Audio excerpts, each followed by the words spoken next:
Pilipinas, yung mga LGU natin, may ganito kaya sila? Oo. Aha. Sige, Malaman sige, po sige. natin mula sa Governor ng Quirino Province at Presidente po ng Union of Local Authorities of the Philippines o ULAP. Nung kongresista ito, Oh. ako nagko-cover din dun Talaga ba? sa kamera nun. Oo. Ang galing sa numero to Magaling ba? partner. Magaling? Oo. Oh, Sa kanila nice. nag-start yung mga pag-aaral, study doon sa mga proposal, sa mga train law, sa mga ganyan. Yan, sa kanya, ganyan dumaan ba? sa committee niya yan dumaan. Ayos, ayos. Kausapin po natin si Governor Daquila Carlo Dax Cua. Ayan. Gov, magandang umaga po. Doris at Robert sa Tandem ng Bayan. Good morning, Gov. Good morning, naimbag nga bigat, Robert and Doris. Opo, good Ilocano morning. Ilocano pala. Sana hindi pa kayo nagpagas ngayong araw. Wala na pong pampapagas. Yun ang problema. Laglalakad lang po kami, Gov. Naglakad na lang at kabayo na lang. Oo, kung saan sa Oo probinsya nga. kagaya dyan. Kamusta naman? Maraming salamat sa pag-imbita niyo sa programa. Opo. Kami po yung makikibalita sana, Gov, with this tuloy-tuloy na pagtaas ng presyo ng produktong Walang puknat. petrolyo, walang Oo. puknat. Ano na po ang ginagawa ng mga LGU natin para kahit papaano ay mabantayan? Lalo na po yung mga nagmamalabi sa mga ganito pong sitwasyon, Gov. Oo, opo. Una, Robert, naintindihan natin lahat siguro, lahat ng Pilipino na ang mga pangyayaring ito ay labas sa ating capabilities. Ibig sabihin, pangyayari ito sa buong mundo na apektado lang talaga tayo. No? Hindi nagsimula ang problema sa loob ng ating bansa. Correct. Kundi sa labas nangyari. Pero, ganoon pa man, kailangan natin magkaroon ng mga safety nets at interventions. Natutuwa ako na napapabalita nyo nga na may mga LGUs na proactive ang kilos dito. Naalala ko kasi nung train law, nabanggit mo yung train law kanina. Nung train law, di pa nga tumataas yung presyo ng kotse, pinag-uusapan na. Oo. Nagbibilihan na sa mas mababang presyo. Para Correct. pagdating ng pag tumaas na yung presyo, balak nila ibenta ulit. Yun yung pag-iisip ng ibang mga madiscarding Pilipino. Yun na nga. Sana ang ating pamahalaan ay nakikiusap sa ating mga mamamayan na pagdating naman dito sa usapin ng fuel, ay dahil ito ay isang energy source para sa pagpapatakbo ng komersyo ng ating bayan, ng ating ekonomiya, sana wag na nating samantalahin ng grabe ang ating mga kapwa mamamayan. Di ba? Naintindihan natin na pagkakataon to ng iba para kumita, pero dapat within legal means and reasonable profits ang ating titingnan. Kaya po ang ilang LGUs, tulad ng nasabi nyo, nagtayo na po ng kanilang, or nag-activate na ng kanilang local price coordinating councils, yung LPCCs. According to the local government code, ang bawat LGU, probinsya, munisipyo, syudad, ay may kakayahang magtayo ng LPCC sa mga panahong ganito na kailangan i-monitor ang mga presyo ng bilihin. Ano Ayun po po. ang gagawin? Ano ang mandato Mga nito? role nila, Oo. So yun nga po, pagka na-activate ng local price coordinating councils, for example ngayon, alam ko ang isang dyan ay ang probinsya ng Nueva Vizcaya na nag-activate ng kanilang price coordinating councils. So yung mga tauhan ng provincial government, whether pwedeng in cooperation with their municipal governments in their locality, titignan nila yung mga gasolinahan. Magkano ba ang benta mo ngayon? Diba? Okay. Ilan ba ang supply mo ngayon? Yan yung sinasabi nyo. Oo, mura nga ngayon, pero wala naman yung stock. Diba? Naubos na daw. Tapos biglang pag mataas na yung presyo, ang dami-dami pa nila. Diba? Yun na nga, Ibig Gov. sabihin, hino-hold nila yung presyo, hino-hold nila yung stock ngayon, yung tinatawag na anti-hoarding. Sana gawin ng mga negosyante ngayon na iniipit nila yung supply na mas mura ngayon para pagdating ng mas pataas na presyo, sa kanila ipapakawalan lahat ng kanilang mga inventaryo. Opo. Ang mangyayari doon, doble ang tama sa ating mga mamamayan. Opo, Diba? opo. Pero, So yun ang Oo. yun ang role ng local price coordinating councils. Ang mga ating mga mamamayan ay maaaring mag-report sa kanilang mga munisipyo at probinsya ng mga reported cases. Kung ganyan, kunyari walang supply or hindi pa dapat nagtataas ng presyo ngayon pero nagtaas na, pwedeng i-report yan. And Opo. under our local government code, the LGUs, together with Department of Energy, may impose fines and sanctions dun sa mga kumbaga namimihasa ang kanilang mga practices.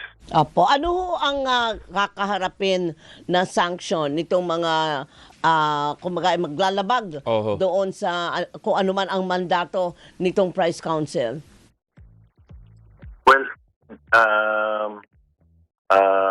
marami kasing pwedeng, depende po sa anong,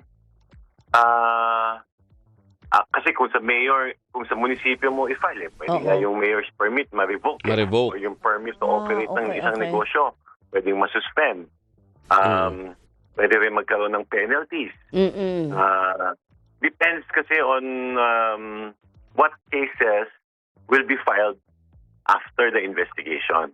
So, syempre, pagka naman nag-complain ka, hindi naman agad-agad, magkakaroon ng investigasyon, ano ba offense nitong negosyong ito, nung entrepreneur na ito, at saka magkakaroon ng corresponding penalty sa kanyang paglalabag. Oo. So Gov, sa ganitong mga pagkakaroon ng Price Council, mas pinupush ba ng ulap na yung mga LGU talaga mag-activate na sarili-sarili nila mga Price Council para, kagaya nga po na nabanggitin yung mamonitor nila yung mga dapat bantayan dyan sa community nila? Opo. Actually, nung isang gabi po, nakausap ko po sa over the phone lang naman po ang Secretary Sharon Garin ng Department of Energy. Humihingi siya ng konting support sa implementation. Right now, ang kausap niya ay DILG at ang PNP. Sabi ko, kami rin sa LGUs as one group, of course, under the supervision of DILG, we'll try to work with your goals para ma-implement ng maayos. Kasi imagine nyo, nagka-crisis na nga, nagkakaroon na ng gera sa Middle East, apektado na nga yung mga Pilipino, tapos madodoble pa yung tama sa ating ekonomiya. Oo. Kawawa naman yung yung mga nasa pinakalaylayan. Sila ang pinaka-most affected. Oo, opo. Pero may nakikita po ba kayong, kumbaga, ano ba matatawag mo doon, partner, na downside naman nitong pagkakaroon ng Price Council? Sa tingin ko po, basta maayos ang implementasyon, ay mas magiging makakatulong po ito. Kasi the council, wala naman po siya ibang ginagawa kundi pakinggan yung problema ng ating mga mamamayan, pag-usapan doon sa council at gumawa ng mga solusyon. At kung meron sila nakitang mga lumalabag o nag-aabuso, agad ma-action ng local government. Yun lang Okay. naman talaga ang purpose ng council na ito. Opo. Para to help the LGU have a specific and strategic plan of action sa mga ganitong cases. Oo. Pero sa target po ninyo, kapag ka nagreklamo po, gaya si Robert Mano, may reklamo siya doon sa gasolinahan. Halimbawa, Oo, halimbawa. Opo. Ilang araw o ilang linggo ang time frame po na iaalat natin para ma-resolve ang reklamo ni Robert? Ay, ma'am, kung halimbawa, kung nakita nyo ngayong araw pa lang, Oo. hindi siya dapat naglalagay ng, ang gasolinahan nakita nyo, grabe ito, imbis na hanggang 53 pesos lang, umangat na siya hanggang 58. Labag sa anunsyo ng pamahalaan natin. Oo. Agad-agad, kahit hindi kailangan lumipas ang ilang araw, kahit same day. Kaya pwedeng mapasuspend ang negosyo, Oo. mapagsabihan ang may-ari at maimbestigahan ang pangyayari. So, hindi kailangan maging days ang lumipas. Agad-agad ang aksyon ng local government natin. Oo, kasi mahalaga yun, partner, na nagsumbo ngayon at immediate, mapagawa, Oo, ma-actionan. eh. Kasi kung hindi, mas marami magiging biktima yung establishment. Yung kung totoo man na nagpo-profiteering sila, nasa profiteering or what, di ba? Oo. Tama naman. Oo. At yung iba... Pero Ma'am Doris, Opo. mahalaga talaga dito ang support din sa atin ng PNP. Isa sa PNP. mga implementers natin dito will be the Philippine National Police. Ayun. Oo. To help us na agad-agad ipasuspend or ipasara muna pag sobra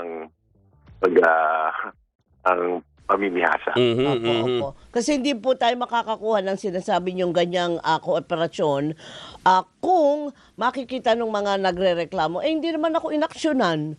Kahit ilang beses na ako nagsumbong. So, kailangan talaga yung pag kami nagsumbong, teka lang, pagka nagsumbong kayo, ano nga ang pruweba na dapat ninyong ipakita sa pulis? Well, minsan kasi yung sinusumbong nila right then and there, makikita mo mismo yung gasolinahan, may karatula ng malaki na ibang presyo ang pinilalagay niya. Okay. Then obviously, Oo. hindi talaga po pwede yun.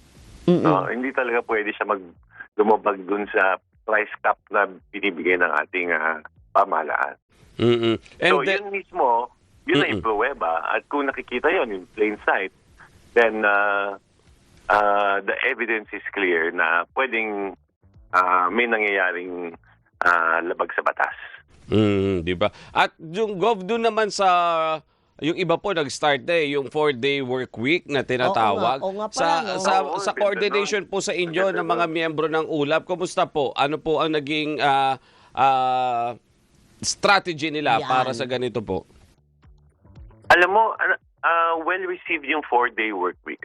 Ako mismo, nung nakita ko yung panukala, sabi ko, ganda nito, supportahan natin. Kasi hindi naman ibig sabihin bawas trabaho eh. Sa totoo lang, no? Ang ibig sabihin lang nun, bawas obligasyon lang na pumasok sa opisina. Pero yung trabaho, pwede mong gampanan. Ibig sabihin, if on the 5th day, ang trabaho ay ano na lang, pwedeng work from home, pwede yun. So, Tuloy pwede lang, 4 tuloy days lang. work week. Oo. So, yun siguro kailangan lang i-clarify na hindi ibig sabihin mababawasan ng frontline services ng mga pamahalaan, ng mga LGU. Pero ang ibig sabihin lang nun, magiging flexi time yung 5th day ng ating mga government workers. Oo. Pero hindi po ba sa palagay ninyo ay mababawasan naman yung productivity ng ating mga ahensya? O baka sabihin, ay sa Lunes na lang po kayo bumalik, naka 4-day work week lang kami. Baka may ganun. oo. Yun ang dapat nating bantayan, no? Sa akin, tama kayo, yun ang isang maaaring mangyari na yung iba, bukas na kayo sa Lunes na kayo bumalik kasi Oo hindi nga. pwede ngayon, naka 4-day work week kami. Pero sa totoo lang, sa tingin ko pwede naman malunasan yon in their own individual capacities. Basta lang Kaya yun ng ating mga local executives. Opo. Basta yung Hindi po yun ang intent. Hindi po Correct. yun ang intent ng panukala. Okay. So basta lang magkaroon ng tamang koordinasyon at pag-uusap at pagkakasundo ang employer at ang kanyang mga trabahador. Tama po? Tama po, for the private sector. Opo. Opo. Tama po yun. Mhm. Dapat magkaroon lang ng liwanag. Yung Yun na kanilang... nga, hindi naman... Sa tingin ko, it saves lang the employee, the worker, the obligation of being in the office for 1 day. Yun Okay. lang. Pero sa productivity, sana hindi naman mabawasan. Kasi yung ekonomiya natin, maapektuhan din naman. Dapat hindi talaga Oo. para naman kahit papano gumugulong pa rin yung mga serbisyo na gumugulong pa dapat rin. pakinabangan ng ating mga kababayan. Tama po. Hay. Hamon po ito para sa Ma- ating mas- lahat. Sorry. Hello? Sorry, Gov. Sabi ko, malaking hamon po ito para sa ating lahat. Ano po? Opo, ito kasing yung tension sa Middle East, talagang it has effects all over the world eh. Hindi lang po talaga doon, pati tayo mga Pilipino dito, apektado talaga ng malubha.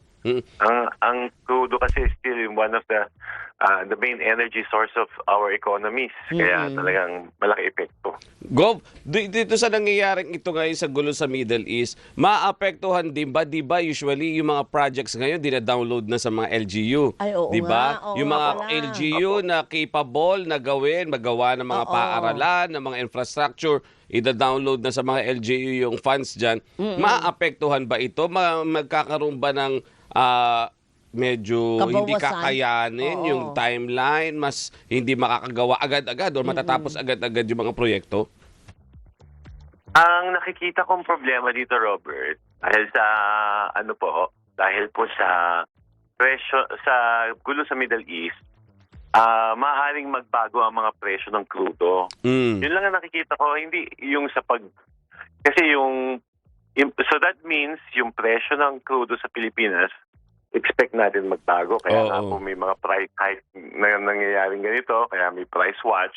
Kasi yung pagtaas nito, magiging very volatile yung presyo ng crudo, which is one of the components to our construction industry. Diba? Ibig sabihin, magsisemento ka ng kalsada, kailangan mo ng crudo. Magtatayo ka ng tulay, kailangan mo ng crudo, etc., etc.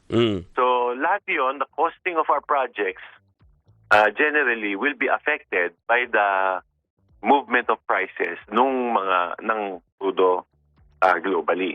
So yun ang kailangan natin makita. Yung ating bang 1 billion for so many classrooms ay may tatayo pa rin for the same amount of classrooms, o dahil tumaas ang presyo, kailangan naman natin babaan yung quantity of classrooms na kaya natin i-construct. So yun ang things na kailangan i-monitor ng national government para maayos yung implementation. Kasi pagka doon nangyari, tumaas yung crudo, tumaas yung fuel, baka nga tumaas yung cost of implementation natin ng mga proyekto at mag-a-adjust lahat. Yun So na doon nga po, alam ko napakabigat na usapin ito. Baka mamaya ma-accuse na naman ng ating mga government agents na at biglang hindi na kaya. Pero kasi talagang nangyayari itong price adjustment Nakikita naman natin globally. So we hope to have siguro dapat makilahok ang mga mamamayan, yung mga civil service organization to check na yung pag-adjust ng presyo kung magkakaroon man sa cost of construction ng ating mga proyekto ay still legal and within reasonable range. At hindi kumbaga abusadong pag-adjust ng presyo. Kasi yung mga presyuhan, di naman natin makokontrol, partner. Correct, Di mo naman pwedeng sabihin, pwedeng discount, pwedeng tawad ng konti. Hindi naman Oo nga. Pag binagsak sa atin yung mga produkto na yan, eto ang presyo. Hanapan ng paraan. Oo, hanapan ng paraan. Pero ang mabuti pa rin dyan, may makita pa rin yung public natin ng mga proyekto. Oo, tsaka kahit konting kaginhawaan. Ayan. Hindi na nga kagandahan ng mga presyo, tapos hindi pa walang ginhawa. Di lalong umiinit ang ulo ng mga tao, di ba? Tama. Gov, maraming salamat po sa inyong oras. Maraming salamat, Sir Robert at Ma'am Doris. Magandang araw sa inyong lahat. Diyos Tiangina po. Ayun. Salamat, Good morning, Gov. Gov. At mabuhay kayo. Si Governor Daquila Carlo Dax Cua, ang governor siyempre ng Quirino Province at presidente ng ULAP. Ganyan na nga. Domino effect talaga yan, yung literal